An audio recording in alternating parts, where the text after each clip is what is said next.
So hello everyone, what's up and welcome back to my YouTube channel. I am Anil Pareek and मैं CA intermediate student हूँ। And इस video में मैं बात करने वाला हूँ मेरी जो टैक्स की स्ट्रेटेजी थी, उसको मैं शेयर करने वाला हूँ आपके साथ कि मैंने कैसे पढ़ाई करी थी अपने एग्जाम के टाइम पे। एंड इस वीडियो को मैं शॉर्ट और सिंपल रखूँगा ताकि आपका ज़्यादा से ज़्यादा टाइम बचे। और without wasting any time let's get started. पहले बात कर लेते हैं कि मैंने कहाँ से पढ़ाई करी थी अपनी इंटर के लिए, टैक्स के लिए। तो मैंने डीटी के लिए रेफर किया था सी जसमीत सिंह सर की वीडियोज़ को और बीबी सर की वीडियोज़ को। एंड आईडीटी के लिए मैंने रेफर किया था विशाल भत्तर सर की वीडियोस को और जसमीत सिंह सर की वीडियोस को। एंड अब बात करते हैं कि मैंने रिवीजन कैसे करा था। तो पहले बात करते हैं डीटी की, कि डीटी में मैंने क्या स्ट्रेटजी लगाई थी, क्या रिवीजन की प्लानिंग करी थी। तो मैंने ना पहले जैसे आपको बताया था लॉ में कि मैंने प्लानिंग करी थी कि मैंने लिस्ट बनानी थी, तो सेम मैंने इसमें भी अप्लाई किया था। मैंने लिस्ट बनाई थी सारे टॉपिक्स की, मेरे को क्या क्या पढ़ना है। एंड जो होता जाता था मैं उसमें टिक लगा देता था या फिर कट कर देता था। एंड रिवीजन के लिए ना मैंने बीबी सर की वीडियोस भी देखी थी और जसमीत सिंह सर की वीडियोस भी देखी थी। बट मेरे को जसमीत सिंह सर की वीडियोस ज़्यादा बेटर लगी। ऐसा नहीं बोला कि बीबी सर ने अच्छा नहीं पढ़ा, बीबी सर ने ना सारे प्रोविजन से अच्छे से करा रखे थे। एंड क्वेश्चन उन्होंने कराए नहीं थे, बट जसप्रीत सिंह सर जैसे जैसे प्रोविजन समझाते थे उसके साथ एग्जाम्पल्स क्वेश्चन भी करा देते थे। तो मेरे को उनका ज़्यादा बेटर कंटेंट लग रहा था उस टाइम पे। बट बीबी सर ने भी पूरे अच्छे से प्रोविजन समझा रखे थे ऐसे ही अपनी वीडियो में। एंड रिवीजन के लिए मैंने ऐसा करा था कि पहले मैं सर की वीडियोस को रेफर कर लेता था, उसके बाद मैं अपने आप से एक बार रिवीजन करता था उन सर की वीडियोस के नोट से पढ़ के। एंड जैसे ही मैंने रिवीजन कर लिया था प्रोविजन्स का, एंड सीधा उसके बाद मैं क्वेश्चन उठा लेता था कि ना क्वेश्चन प्रैक्टिस कर लेते हैं। उससे ना मेरे को एक हेल्प होती थी कि जैसे अपन डीटी में ना बहुत ज़्यादा वास्ट है कोर्स, तो ऐसा नहीं हो सकता कि आप सारे प्रोविजन्स को एक बार में याद कर लो। तो मैं ना ऐसा करता था कि मैं प्रोविजन है ना पढ़ के सीधा क्वेश्चन करने लग जाता। उससे क्या होता था कि प्रोविजन दिमाग में बैठ जाते थे और बहुत उससे ईजी भी हो जाते थे, उससे अपने आप प्रोविजन लर्न भी होने लग जाते थे। तो ये था मेरा रिवीजन करने का तरीका डीटी के लिए। मैं आप लोगों को भी यही सजेस्ट करूँगा कि पहले है ना प्रोविजन से एक बार रिवाइज कर लो, उसके बाद क्वेश्चन भी उठाओ।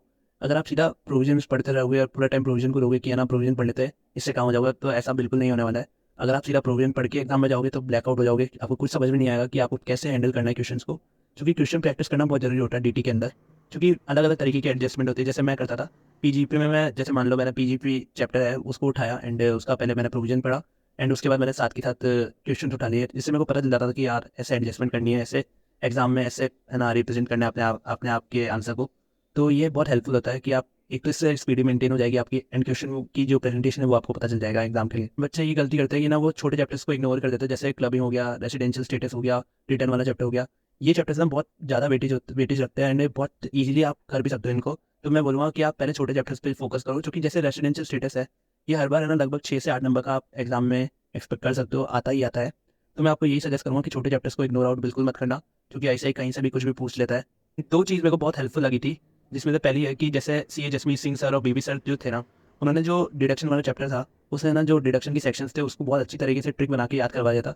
जैसे ATDD हो गया, तो जैसे उसका शॉर्टकट बना दिया था, डरावनी बीमारी, डरावनी डरावनी बीमारी, डिपेंडेंट डिसेबल, ऐसे शॉर्टकट्स बना के उन सेक्शंस को याद करवा दिया था बहुत easily.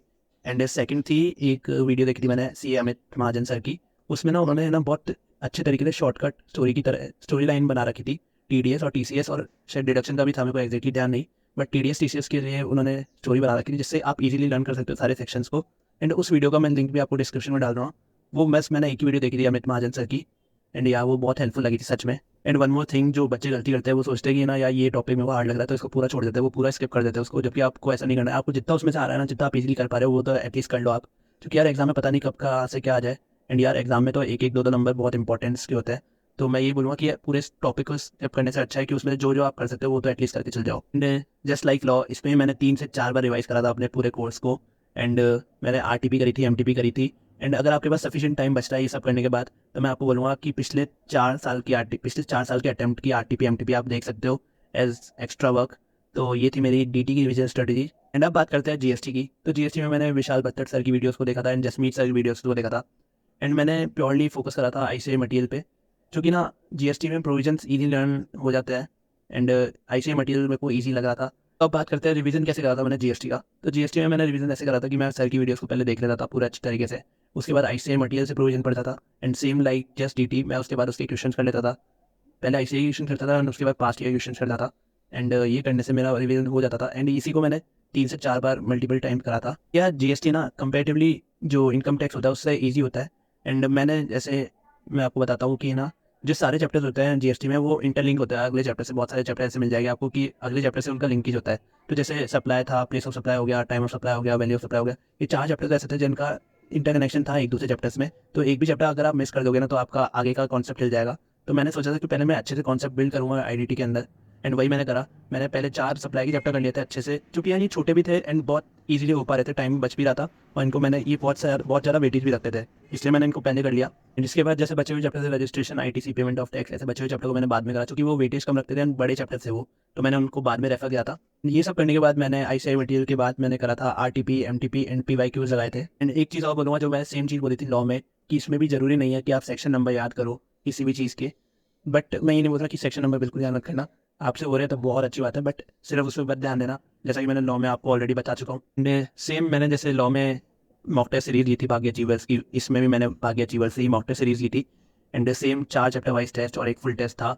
And chapter wise test में ऐसा था कि ना 2-3 चैप्टर डीटी से थे एंड 2-3 चैप्टर आईडीटी से थे, जो कि बहुत हेल्पफुल था। चैप्टर वाइज रिविजन्स में भी हो जाता था काम, एंड लास्ट फुल टेस्ट में भी मेरा बहुत अच्छा कॉन्फिडेंस बिल्ड हो चुका था। तो इसमें मैं आपको यही सजेस्ट करूँगा कि इसमें ज़्यादा से ज़्यादा मॉक टेस्ट दो और क्वेश्चन प्रैक्टिस करो जितना ज़्यादा हो सके। एंड अब बात करते हैं जो 1.5 डे स्टडी रहती है वो उसकी, बट मेरे टाइम पे 1.5 डे स्टडी नहीं थी, उसमें 2.5 डेज का गैप मिला था, तो मेरी थी 2.5 डे स्टडी।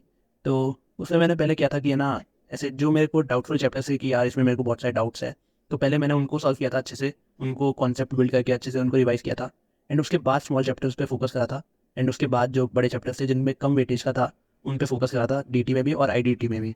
मैं ऐसा आपको नहीं बोलूँगा कि आप पहले आके जीएसटी करना या फिर इनकम टैक्स करना, ये पूरा आपके ऊपर डिपेंड है कि आपको कौन सा कंफर्टेबल लगता है पहले करने के लिए। बट मेरे अकॉर्डिंग आप पहले उसको करना कि जो आपको डाउट लग रहा है उनको आप पहले स्ट्रॉन्ग कर लेना, ताकि एक बार उनका रिवीजन हो जाए, एंड लास्ट में जाते जाते उनको एक बार और देखना कि आपका 2 बार रिवीजन हो चुका होगा एग्जाम से पहले तक। तो ये थी मेरी टैक्स की स्ट्रेटेजी जिसने मेरे को हेल्प करी थी 59 मार्क्स के लिए। होपफुली आपको वीडियो अच्छी लगी होगी। अनफॉर्चुनेटली 1 मार्क्स कम रह गया वरना इसमें भी एग्जामेशन आ जाती, बट कोई बात नहीं। सो इस वीडियो को रखते हैं यहीं तक। आई होप आपको ये वीडियो हेल्पफुल लगी होगी। सो मिलते हैं नेक्स्ट वीडियो में। Thanks for watching.